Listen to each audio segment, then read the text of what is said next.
Construidos muchos de ellos sobre las ruinas de antiguas fortalezas, siguen hoy en pie los pazos, testigos de revueltas, pero también de tiempos de paz.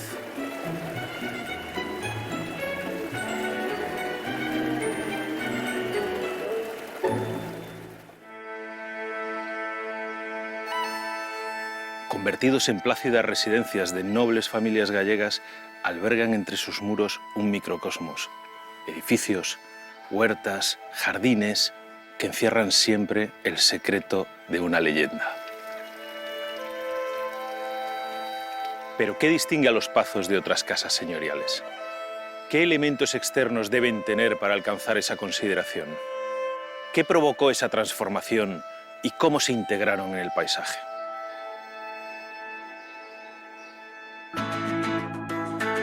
El Pazo de Oca está situado en el municipio de La Estrada, en Pontevedra, a tan solo 26 kilómetros de Santiago de Compostela. Adornan la sobria arquitectura del palacio hermosos jardines, siempre verdes en contraste con el gris de la piedra. Las aguas del río Bo llenan los estanques donde nadan los cisnes y riegan las plantaciones centenarias y las huertas. Hoy visitaremos dos de los pazos más emblemáticos de Galicia, el Pazo de Oca y el Pazo de Santa Cruz de Ribadulla. Caminaremos entre las viejas piedras y la vegetación exuberante. En el siglo XV, lo que hoy es el Pazo de Oca era una fortaleza propiedad del señor feudal Don Suero de Oca. Durante la Guerra de Sucesión de Castilla, que enfrentó a los partidarios de Isabel I con los de Juana la Beltraneja, Don Suero apoyó a esta última y en la contienda perdió el castillo. Siglos más tarde, a principios del siglo XVIII, la propiedad de Don Suero llegó a manos de don Andrés Galloso Neira y él fue quien inició su transformación de castillo a palacio. A mediados del siglo XVIII, Fernando Galloso Ozores de Sotomayor, a la sazón regidor de Santiago, quiso continuar la labor de su padre y construyó la capilla, planificó el jardín, les indicó a los que vinieron después hacia dónde tenía que continuar el palacio, con un pequeño dedo colocado sobre la fachada del Pazo. Hasta hoy nadie le ha hecho caso.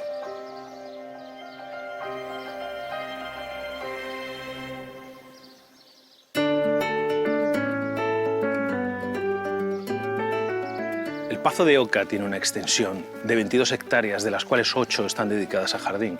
Ahora mismo estamos en la zona del primer jardín. Es el jardín geométrico o jardín reticulado. A principios del siglo XVIII, esto era un huerto bajo que permitía mirar desde palacio la zona de los estanques. Y no sabemos muy bien lo que se cultivaba en este huerto. Lo que sí sabemos es que en 1738 el conde del Pazo le escribió una carta al mayordomo bastante enfadado, reprochándole que no sabía cultivar los espárragos adecuadamente. Es decir, que lo que sí sabemos es que aquí al menos había espárragos.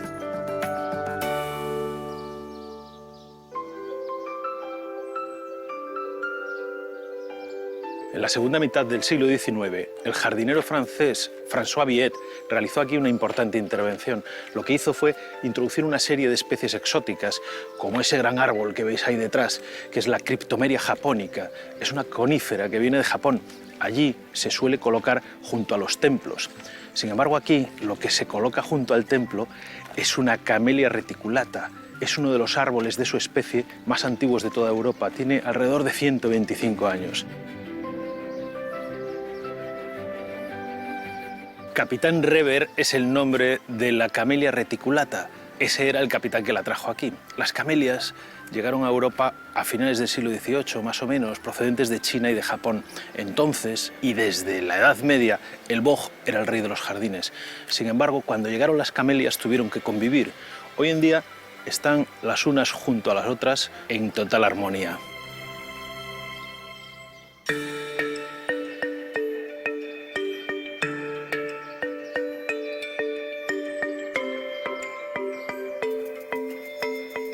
Prácticamente todas las intervenciones del jardinero francés François Viet fueron modificadas con el paso de los años, excepto esta, el bosquecillo, que está rodeada de agua y atravesada por senderos sinuosos.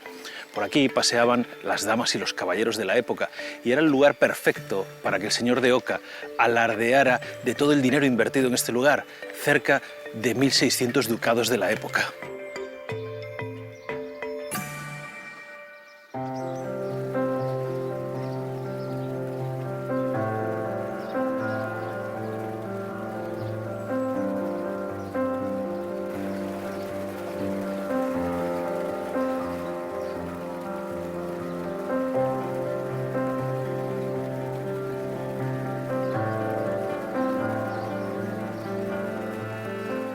El río Bo y el río Mao, el río Bueno y el río Malo, ambos circulan por aquí, cerquita del Pazo, pero uno de los dos distribuye el agua al interior, que circula en diagonal por toda la parcela, marcando el diseño de los estanques.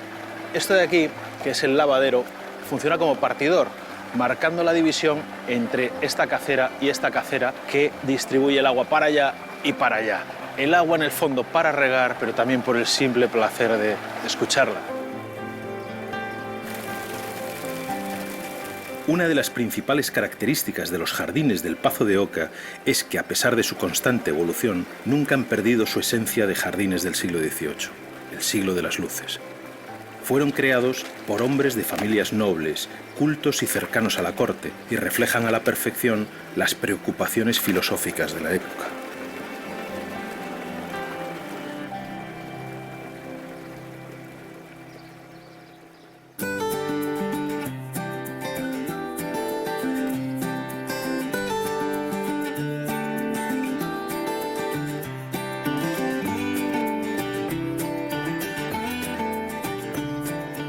El filósofo alemán Hegel planteaba el universo como un proceso constante lleno de contradicciones internas, como este estanque que está lleno de símbolos y de juegos opuestos completamente.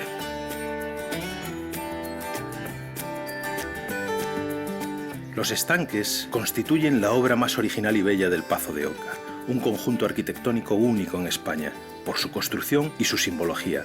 Si lo observamos con atención, podemos ver que es un enorme barco fortaleza de agua protegido por dos muros, uno de piedra y otro compuesto por bojes de más de 300 años. Tierra y agua, fuerza y fragilidad, dureza y delicadeza. Este enorme barco está dividido en dos partes por un puente y en cada una de ellas hay una barca, una de pesca y otra de guerra, una con naranjos y otra con limoneros, para seguir con el juego de los opuestos. El glorioso ascendiente del señor del Pazo, el señor de la Sierpe, que mató con sus propias manos a una serpiente y que era hijo de la reina Lupa, tenemos aquí expulsando a través de la serpiente todo el agua hacia este estanque, que es el estanque de la guerra. Este pazo está lleno de símbolos y no basta con un simple paseo para conocerlos, hay que adentrarse en el jardín de otra manera.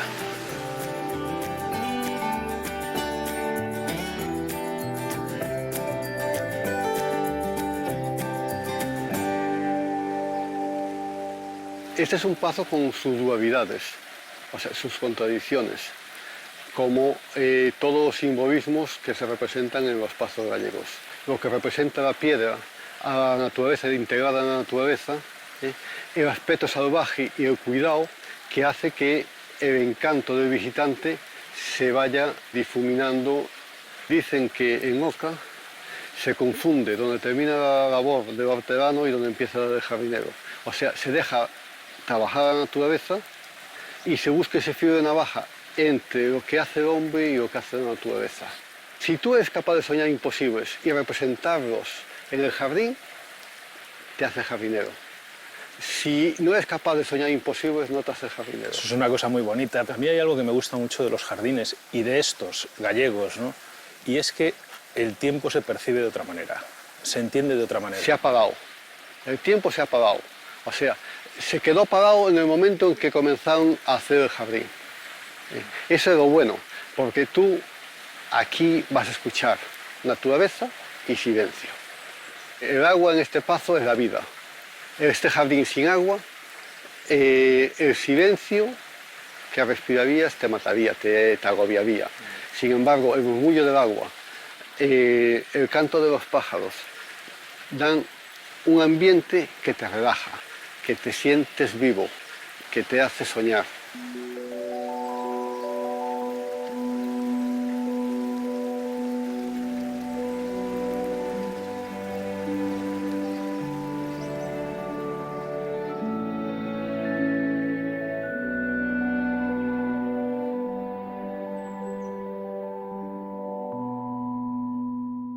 en cada parterre tenemos un cultivo distinto. En este, por ejemplo, tenemos lo que son pimientos de padrón, que están en el punto de coger y se pueden, lo que es incluso comer así de crudos. Oca nació como un jardín, una huerta jardinada, que representamos en esta zona lo que es el jardín que fue primigenio, lo que es en Oca.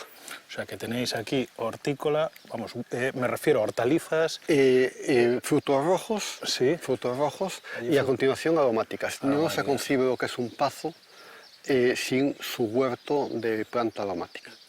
Bueno, hemos cogido unos pimientitos de padrón que no pican. Ahí había berenjenas, esto no me lo pierdo. Tomate cherry. Hay un poquito de todo, es una representación un poquito de lo que es una huerta de casa. Déjame ver esto. Nada, Esta mano es dejar... Esto, a mí, cuando veo una mano de estas, te lo digo de verdad, Esto es un esto me remo. inspira respeto. Esto es un remo. Es un remo.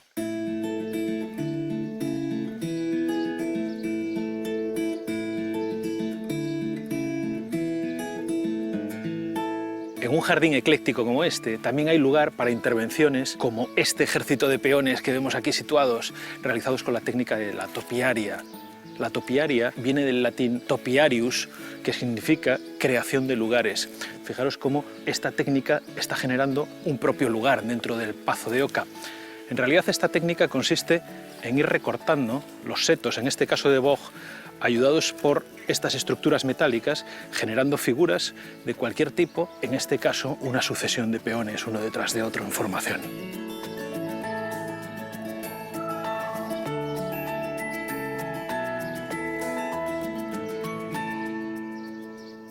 Esta de aquí es una de las pocas intervenciones que todavía quedan del jardinero francés François Villet. Es la avenida de Tilos, que nos lleva desde el Pazo hacia un claro del bosque. Está alfombrada por un tapiz verde de césped y tiene unos box que fueron tallados por nuestro amigo Manuel, el jardinero. Es una aportación de él y, como veis, están ligeramente inclinados hacia afuera. Este efecto lo que consigue es la amplitud de la perspectiva hacia afuera, haciendo todavía más magnífico y más grande este espacio.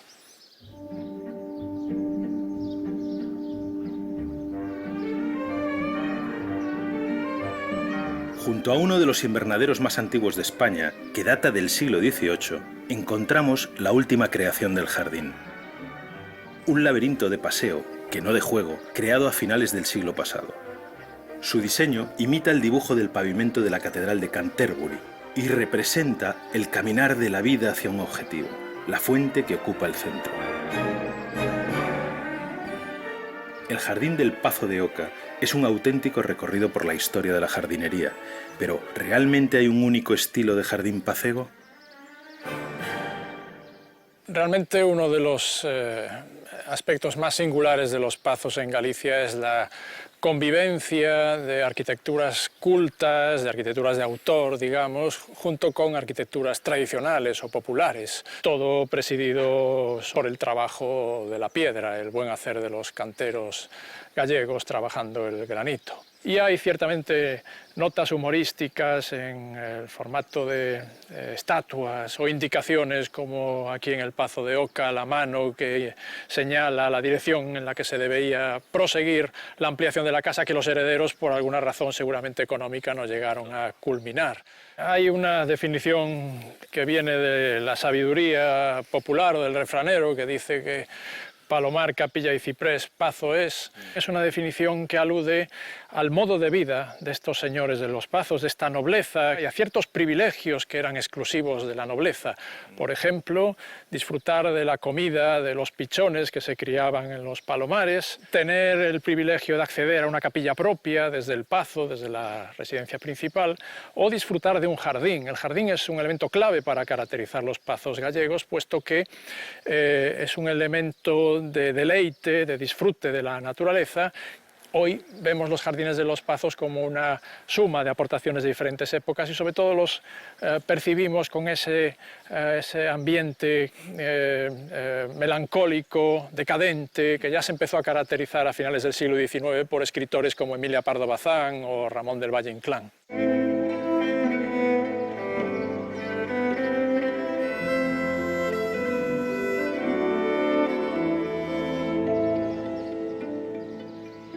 ¿Cuánto hay de palacio en el Pazo de Oca? Bueno, en todos los pazos en realidad hay ese fondo de referencia al palacio porque la palabra pazo en gallego deriva del palatium latino.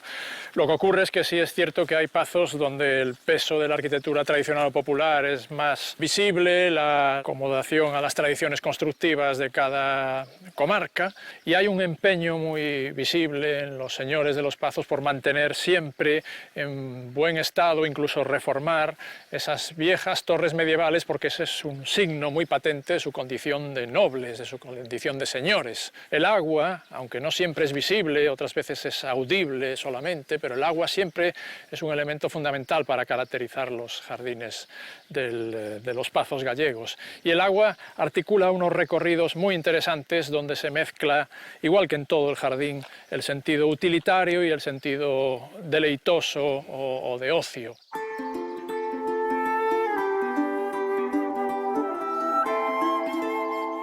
Oca es un ejemplo sobresaliente de pazo, un reflejo de la forma de vida galaica, una manera de estructurar el territorio propia no solo de una región, sino también de un modelo social en el que la tierra pertenece a la nobleza.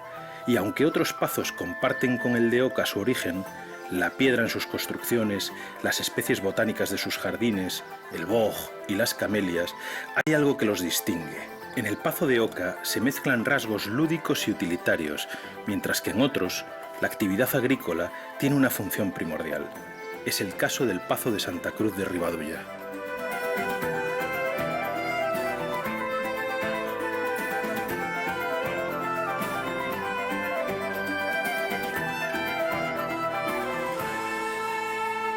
Estamos en el Pazo Santa Cruz de Ribadulla, también llamado de Ortigueira, en el municipio coruñés de Avedra, a unos 6 kilómetros del Pazo de Oca y unos 15 minutos viniendo en bicicleta con sus subidas y sus bajadas. Tras el recinto amurallado, el conjunto se divide en 3 zonas: el bosque, el trazado reticular de paseos de olivos y el jardín reservado junto a la casa, lleno de árboles y plantas exóticas y donde surge el agua por todas partes, en fuentes, arroyos y hasta una cascada.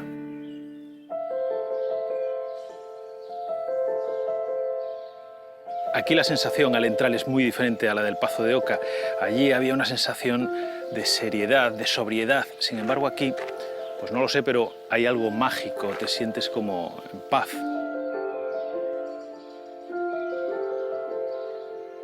A principios del siglo XV vivía aquí en Ortigueira un señor de la alta burguesía compostelana, de apellido Abraldes, que junto con su vecino, el señor de Oca, luchaban a favor de Juana de Trastámara, que perdió la guerra de sucesión de Castilla, y los reyes católicos, como represalia, lo que hicieron fue desmochar una torre que había al otro lado de este edificio.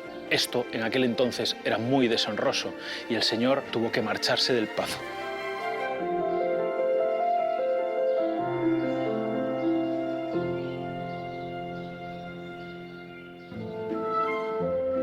Juan Ibáñez de Mondragón, canónigo de la Catedral de Santiago, compró la torre y casar de Ortigueira a principios del siglo XVI para condicionarlo como residencia de campo. Él fue quien ordenó construir la capilla y el trazado original de la finca, con su jardín hortícola, pero sería su sobrino y sucesor, Juan de Mondragón, quien años más tarde daría la estructura territorial definitiva al Pazo, delimitando las zonas de jardines, huertos y bosques.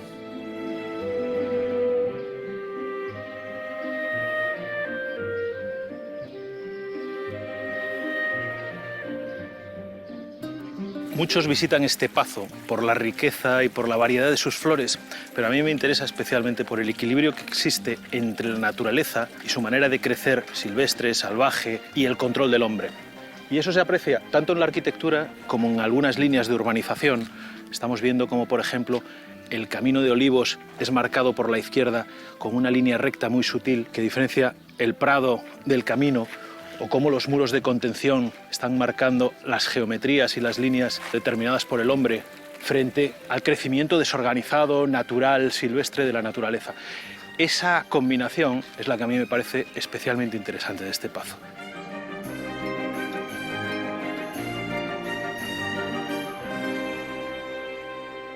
Además de las especies autóctonas que tenemos por aquí, bueno, tenemos laureles, tenemos alcornoques, tenemos carballos, que son los robles gallegos, pues hay también algunas especies exóticas, como este ombú o bella sombra, que es un nombre mucho más bonito.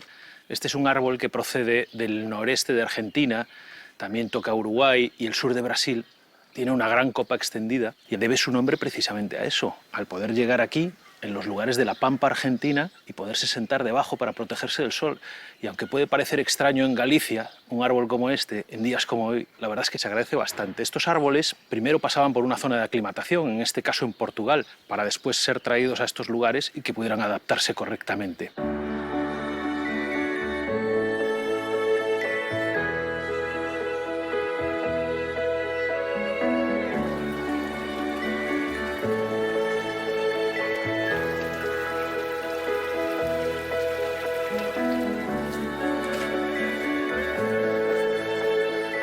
Además de las flores y de las plantas exóticas, el jardín de Ribadulla tiene algo muy especial que los visitantes no olvidan. ¿Recordáis aquello que os dije sobre la magia de este lugar?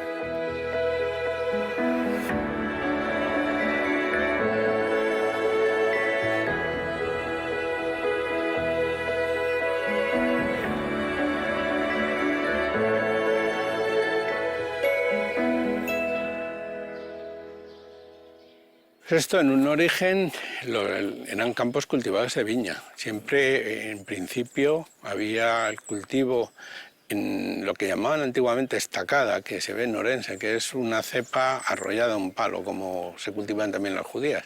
Y luego se hacían las viñas en pérgola, como vemos por ahí, para que la humedad no pudra la vid. No existe en Galicia una retícula de olivos como esta.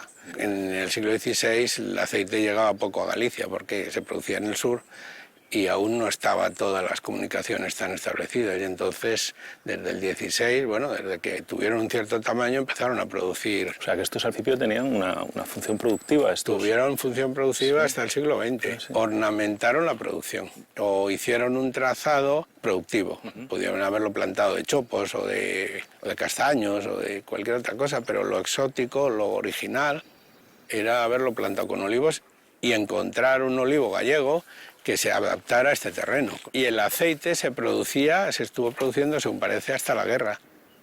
Pero lo que pasa es que no es muy rentable y lo que sí se descubrió o vimos, que así como producir aceite se puede producir en muchos sitios, el mantener esta retícula podada de la manera que está podada, de forma de túnel, y con ese sentido de antigüedad, pues eso es lo que la hace única, con lo cual primamos la estética a la parte productiva.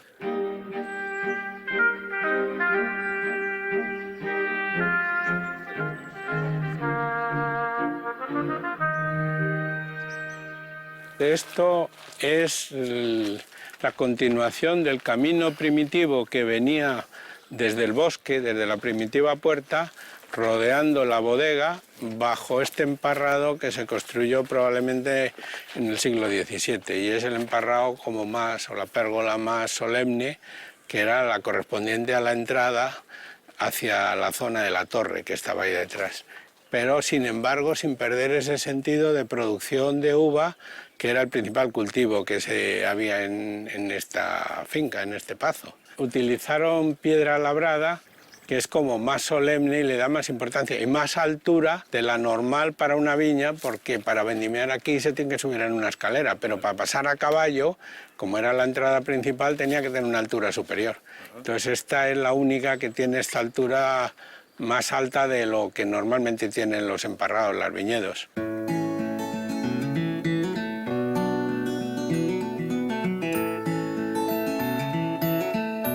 Estoy en un paseo de camelias. Sabéis perfectamente que nosotros utilizamos el aceite de oliva, pero los chinos desde hace más de 2600 años utilizan aceite de camelias, extraídos de estas camelias híbridas o camelia japónica, como esta de aquí. Tenemos aquí incluso las frutas para poderoslo enseñar y dentro están las semillas, que son como estas. De estas semillitas sale el aceite de camelia, que tiene unas propiedades muy peculiares, están llenos de vitaminas y de minerales. Es un aceite que es muy utilizado en cosmética en casi toda Asia. Mirad lo que traigo aquí. Que dicen que este aceite es el secreto de la belleza de las geishas.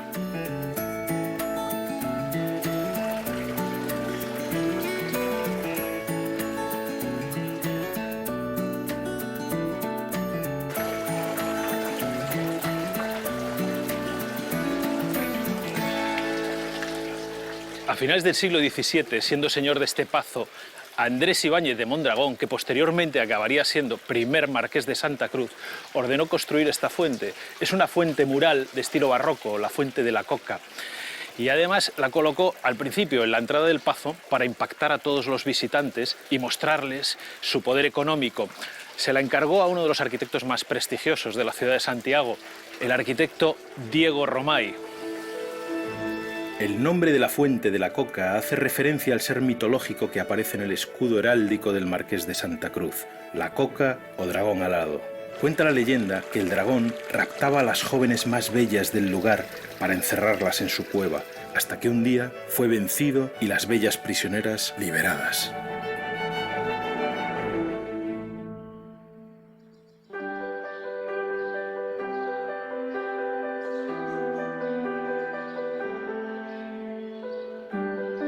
Esta es una de las maravillas del jardín, el helecho gigante. Esta especie proviene de Australia y tuvo que pasar antes, durante el siglo XIX, por una zona de aclimatación, como el ombú o el bellasombra. A mí este me maravilla, con sus brazos, con sus grandes hojas, que pueden llegar a medir hasta 2-3 metros. Es una especie que se cría muy bien a la sombra y sobre todo cuando hay humedad. A mí me recuerda especialmente a una que ya conocemos, la palmera imperial.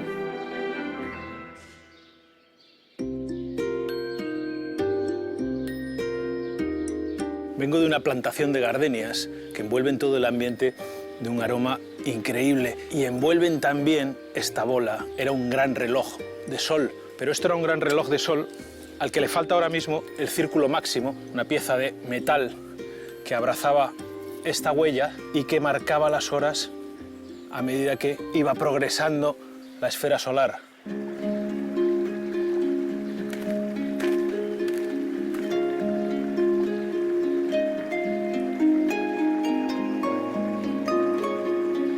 ¿Escucháis el sonido del agua? El agua que llega a este pazo es un agua de mina que viene subterránea, decantándose entre las rocas, y por eso es un agua tan clara y tan limpia.